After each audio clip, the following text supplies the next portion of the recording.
principales demandas es, en primer lugar, la nacionalización de la energía eléctrica. En segundo lugar, el gobierno de Guatemala, hicimos una manifestación el 10 de febrero de este año, nos dijo que iba a entablar una mesa de diálogo. Creo que es correcto, hermano. A nosotros nos quitan el tiempo para llegar y todo eso, pero es correcto porque dice que si el pueblo no manifiesta, nada va a pasar y como dicen ellos, los peces grandes están comiendo a los menores.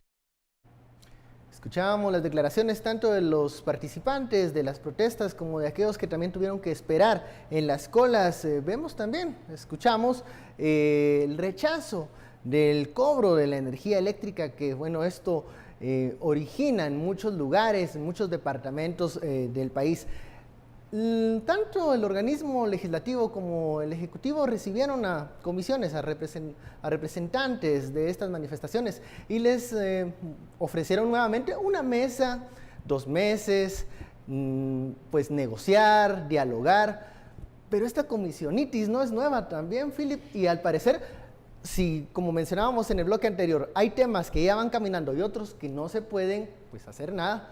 ¿Por qué se sigue dando este tema de las comisiones y al parecer no están satisfechos ninguna de las partes? Es que vean, otro de los problemas que hay, no tanto en este caso específico de Codeca y la energía eléctrica, sino en otras manifestaciones de conflictividad, es que muchas veces el gobierno establece un sistema de diálogo, pero no tiene la capacidad de articular la respuesta al sistema de diálogo. Por ejemplo, hace unos 3, 4 años hubo un caso de una comunidad que manifestaba porque lo que pedía era que le asfaltaran un camino de 2 kilómetros, 3 kilómetros que estaba en pésimo estado.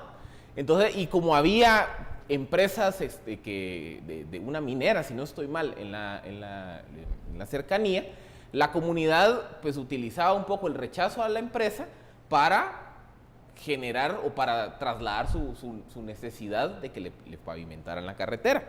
Entonces, ¿qué pasa? En el sistema de diálogo se acuerda que el Estado va a pavimentar la carretera, que la empresa iba a llevar a cabo programas de responsabilidad social, que iba a construir una escuela y demás, y entonces con eso se iba a mitigar el conflicto. Al año, ¿qué pasó? Lo acordado en el sistema de diálogo, el Ministerio de Comunicaciones nunca lo operó y la carretera no se construyó. Entonces también hay un problema de gestión, que es qué tanta capacidad tienen esos acuerdos sustantivos que se discuten en la mesa de diálogo de que genere una reacción de política pública. Esa es una referencia. Y otro tema, que esta es una de las preguntas más recurrentes que nos hacen, y es ¿qué diferencia hay entre un bloqueo y una manifestación? Vean, el bloqueo es una forma de manifestación, pero que tiene un problema, y es que genera un conflicto de derechos. ¿Qué quiere decir un conflicto de derechos? Básicamente es la idea de que en el ejercicio de mi derecho yo no puedo transgredir el derecho de mi vecino. El bloqueo como forma de manifestación sí lo provoca, porque cuando yo bloqueo una carretera, estoy limitando la locomoción de los usuarios de esa ruta. Entonces, ¿qué ocurre? Básicamente, tanto el derecho de manifestación como el derecho de libre locomoción, los dos están consagrados en la Constitución. Pero básicamente el rol de las leyes es regular el ejercicio de los derechos para que en el ejercicio del mío yo no transgreda el de alguien más. Entonces, por ejemplo, en una manifestación, si yo quiero organizar una manifestación, una marcha y demás, yo le tengo que dar aviso a las autoridades. Y las autoridades toman las medidas correspondientes para mitigar el efecto. Primero. Segundo, pongamos el ejemplo de las manifestaciones, de las marchas, o incluso la marcha del agua de hace unas 2, 3 semanas. Ahí no había un bloqueo, ahí había gente que iba caminando a la orilla de la carretera, pero que no limitaba el ejercicio de la locomoción de alguien más. Es decir, el problema del bloqueo es que usted está paralizando las vías de comunicación del país. Eso es justamente la irregularidad, la ilegalidad al transgredir el derecho de un tercero. Sistema de diálogo eficiente, Estuardo. Pareciera que el gobierno repite fórmulas de otras administraciones y no atiende los problemas y incluso en algunos aspectos alimenta nuevos conflictos. Bueno, aquí principiemos por quién está a cargo del sistema de diálogo o en la Secretaría de Diálogo. No sé, le ponen sus nombres así rimbombantes, ¿verdad? Y es el señor Rocael Cardona.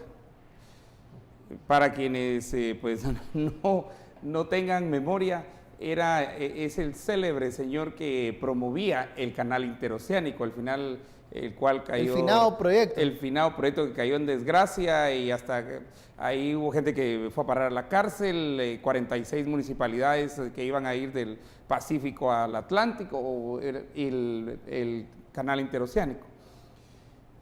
Pero, digamos, la electricidad es un tema aquí. Hay un principio, los políticos tienen un principio, ¿verdad? Si quieres que algo no avance, haz una comisión o una mesa técnica, ¿verdad? Si así suelen llamarles. Y la electricidad, nacionalización, solo es una de las peticiones. Una de las peticiones más curiosas que tenían hoy en los bloqueos era la de una indemnización, entre comillas, o un pago, mejor dicho, un resarcimiento a 400,000 campesinos.